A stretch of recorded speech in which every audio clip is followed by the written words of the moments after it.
കോഴിക്കോട് നാദാപുരത്ത് ജല അതോറിറ്റിയുടെ പൈപ്പ് പൊട്ടി വൻതോതിൽ കുടിവെള്ളം പാഴാകുന്നു. റോഡിൽ വെള്ളക്കെട്ടുണ്ടായത് ഗതാഗതത്തെയും ബാധിച്ചു. അടുത്തിടെ മാറ്റി സ്ഥാപിച്ച പൈപ്പാണ് വീണ്ടും പൊട്ടിയത്. സമീർ സി മുഹമ്മദ് ചേരുന്നു കോഴിക്കോട് നിന്ന് വിവരങ്ങളുമായി. സമീർ, മാറ്റി സ്ഥാപിച്ച പൈപ്പ് പിന്നെയും പൊട്ടിയോ?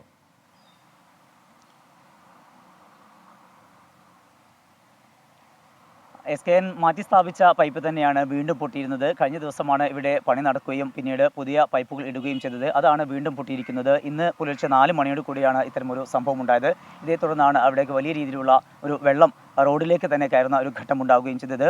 പിന്നീട് നാട്ടുകാർ അറിയിച്ചതിനെ തുടർന്ന് ജലവിഭവ വകുപ്പിലെ ഉദ്യോഗസ്ഥരും ജീവനക്കാരും എത്തിക്കൊണ്ട് ആ ഭാഗത്തേക്കുള്ള വെള്ളം ഒഴുകുന്ന ആ ഭാഗത്തെ പൈപ്പ് പൂട്ടിയിരിക്കുകയാണ്. അതേ തുടർന്ന് ഇപ്പോൾ വെള്ളം താഴ്ന്നു തുടങ്ങിയിട്ടുണ്ട്. അതേസമയം തന്നെ പ്രദേശത്തേക്ക് ഇപ്പോൾ വെള്ളം എത്തുന്നില്ല എന്നുള്ള ഒരു പ്രധാനപ്പെട്ട ഒരു പരാതി നാട്ടുകാരുടെ ഭാഗത്തു നിന്ന് ഉണ്ടാകുന്നുണ്ട്. ഇന്ന് ഞായറാഴ്ചയാണ്, അവധി ദിവസമാണ്, എല്ലാവരും തന്നെ വീട്ടിൽ ഉണ്ടാകുന്ന ഒരു സമയം കൂടിയാണ്. ഇത്തരമൊരു സാഹചര്യത്തിൽ അവിടെ ഇത്തരത്തിൽ പൈപ്പ് പൊട്ടുകയും കുടിവെള്ള വിതരണം ഉൾപ്പെടെ ഇല്ലാതാവുന്നതുമായിട്ടുള്ള ഒരു വലിയൊരു പ്രയാസത്തിലേക്ക് നീങ്ങുന്ന ഒരു ഘട്ടമുണ്ട്. എന്തായാലും ഞായറാഴ്ചയാണെങ്കിലും ഉദ്യോഗസ്ഥരൊക്കെ തന്നെ ഈ പ്രദേശത്തേക്ക് എത്തിയിട്ടുണ്ട്. അവിടെ അതുമായി ബന്ധപ്പെട്ടുള്ള പ്രവൃത്തികൾ ആരംഭിച്ചിട്ടുമുണ്ട്. വൈകാതെ തന്നെ അവിടുത്തെ ഈ ഒരു പൈപ്പ് പൊട്ടിയത് മാറ്റി സ്ഥാപിക്കാൻ കഴിയും എന്നുള്ള കാര്യമാണ് ഉദ്യോഗസ്ഥർ പങ്കുവെക്കുന്നത്. എന്തായാലും വലിയ രീതിയിൽ ഈ പുലർച്ചെ സമയത്ത് വലിയ രീതിയിൽ ആണ് ഉയർന്ന അളവിലാണ് വെള്ളം പമ്പ് ചെയ്യുന്നത്. അതിൻ്റെ മർദ്ദമാകാം ഇത്തരം ഒരു പൈപ്പ് പൊട്ടലിന് ഇടയാക്കിയത് എന്നാണ് ഇപ്പോൾ ഉദ്യോഗസ്ഥർ പറയുന്നത്.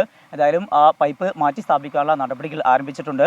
ഈ പൈപ്പിൻ്റെ കാലപ്പഴക്കമോ അല്ലെങ്കിൽ അത്തരത്തിൽ ക്വാളിറ്റി ഇല്ലാത്ത പൈപ്പോ ഉപയോഗിച്ചതാവാം ഇത്തരത്തിലുള്ള ഈ സംഭവം ഉണ്ടാകുന്നതിന് കാരണം എന്നുള്ള ഒരു പരാതിയുമായി നാട്ടുകാർ എത്തിയിട്ടുണ്ട് എന്നുള്ളതും ശ്രദ്ധേയമാണ്. എന്തായാലും വൈകാതെ തന്നെ ഈ പ്രശ്നം പരിഹരിക്കാൻ കഴിയും എന്നുള്ള കാര്യമാണ് ഉദ്യോഗസ്ഥർ പങ്കുവെക്കുന്നത്. SKN.